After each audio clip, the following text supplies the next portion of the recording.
Hey guys, welcome back to some more AFK Arena. Today we're over on the YouTube account and we're going to be discussing a couple of quality of life things that I would like to see, the QOL things that I would like to see within AFK Arena. I feel that would make it a lot easier for progression. So the first place that we're going to start with this, guys, is the Oak Inn. So recently there was a massive update with the Oak Inn.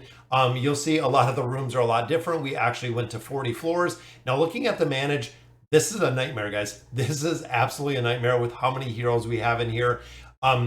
This needs some functionality behind it to literally make it easier to be able to find heroes, to kind of move through here. And even the movement in here is, you pretty much have to go to the bottom to move if you have heroes like we do kind of stacked up here through the avatars. It makes it really, really, again, difficult to get through the heroes that we do have in here. And looking again at the numbers, they're going to add a lot more heroes in here. With that being said, guys, again, when it comes to the Oak Inn, strengthening furniture, guys, upgrade mythic furniture. If you have duplicates past that 9 of 9, do not use this feature, guys. Again, do not use this feature. It upgrades one piece of furniture at a time, which when you look at any specific hero, I'm going to use the example of using Scarlet right here. There is a very, very specific way to upgrade these heroes in the furniture that they do have. Looking here, these are the max furniture. These actually, like these smaller furnitures, are the ones that you want to strengthen first because of the crit damage that we're getting out of there.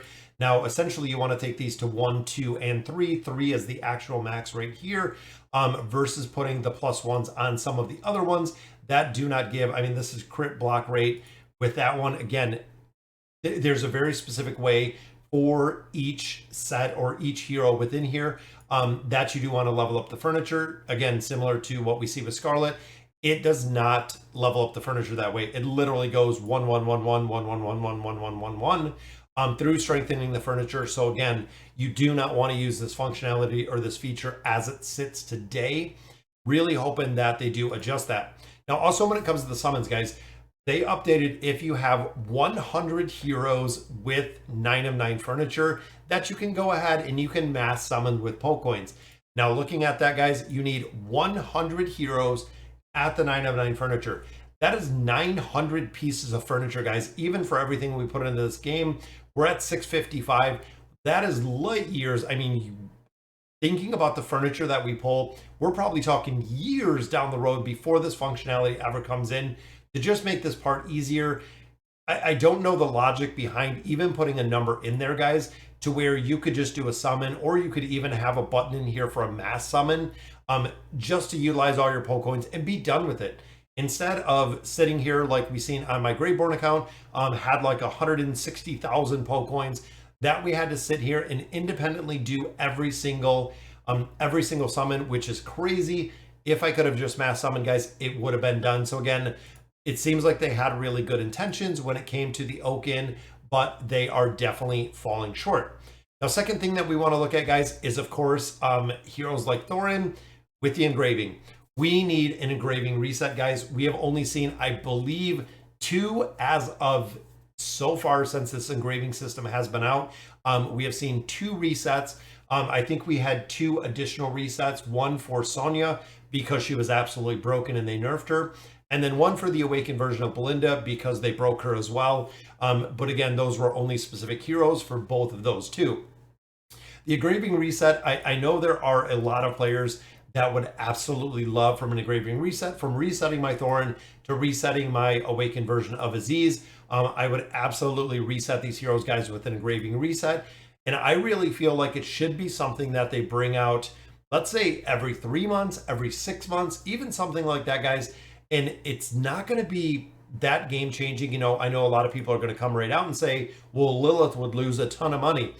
Looking at the sheer number of heroes within AFK Arena to reset, if you got one reset in a form of a scroll, let's say every 6 months, just like we see here with our swap scroll, if every 6 months you got an engraving swap scroll, game changing if you got one of those every 6 months, simply to have one single hero that you could swap from an old hero that has kind of fallen out of meta that you're not utilizing anymore.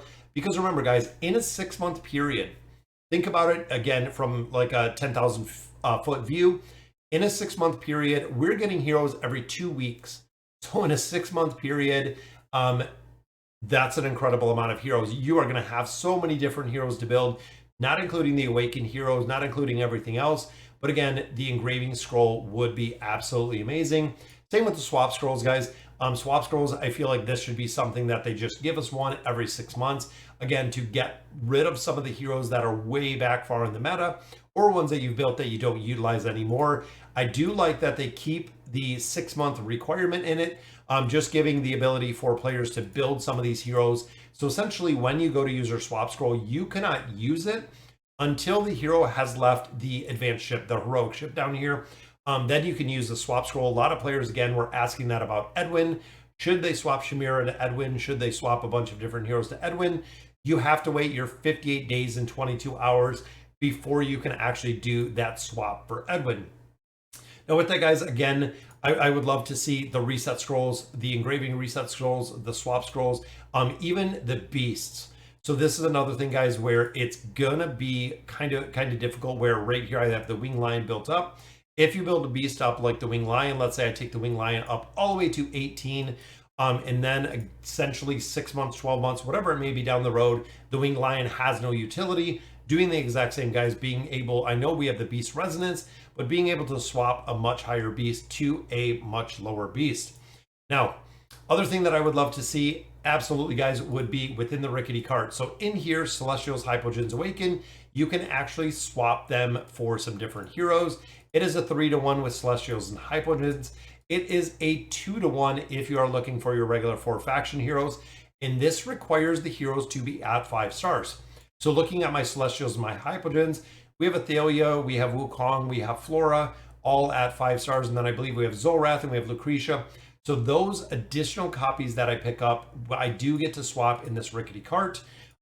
Based on here, we could get a couple different heroes. With that being said, yes, absolutely love it. However, I would love to see the ability to swap regular heroes. So being able to swap our Elite Plus heroes. So even when you're looking in here and looking at food in different factions. So let's say, for instance, in here, I have some extra copies of an Elite Plus hero. Let's say I have copies of Shamira. I have copies of a couple different heroes like Solus at Elite Plus. I'm using them in a rickety cart just to use as fodder to recycle. But if they did something in here within the rickety cart, let's say you could exchange, even replace a hero, let's say 5-to-1. So if I did 5 Elite Plus heroes to get 1 copy of a regular faction hero, again, would be really, really cool to see. Right here, taking it outside of just the Celestials and the Hypogeans that you can exchange, and actually doing a much greater swap that you could do for players that already have so many heroes built and are just literally using them for food. The only thing that I'm utilizing any of my elite heroes for right now, guys, is this retirement, which limits me to buying out these stones, and then of course buying these the tree juice right in the bottom. But there's going to be a point where that is going to be done as well as I continue to build out heroes. Even looking at the Elder Tree, there's a couple parts in this game, like the Field of Stars, that they haven't touched in a while. It has literally been a long time since we've gotten these last couple stars. Same with the unions. It seems like they have kind of forgotten the unions, guys, that this is just a part of AFK Arena that used to be once upon a time. It had a lot of utility, but as of now, guys, it seems like there are a couple different modes in here that they have kind of forgotten. And then of course, guys, we're going to finish this video on the biggest note, which is the guild hunt. These have not been changed, guys. We are going on the 4th anniversary. That is right, guys. The 4th anniversary of AFK Arena. And these guild bosses remain the exact same. They have never changed, never even updated the loot, guys. Looking in here, we don't have mythic loot. We really don't have much of anything out of either of these. Again, quality of life. If they really revamp the guild boss system and also revamp kind of how the guilds work in general, I feel like they'd have a lot more interaction with the guild aspect and also a lot more in-depth conversations with players, with guilds, with the collaboration aspect that they're looking to get out of here. So, all right, guys, so that'll do it for today's video. Just wanted to cover some of the updates in the quality of life, things that I would love to see within AFK Arena. So let me know in the comments what you guys think. If there's anything that I missed on the list, definitely let me know. And as always, thank you guys for watching.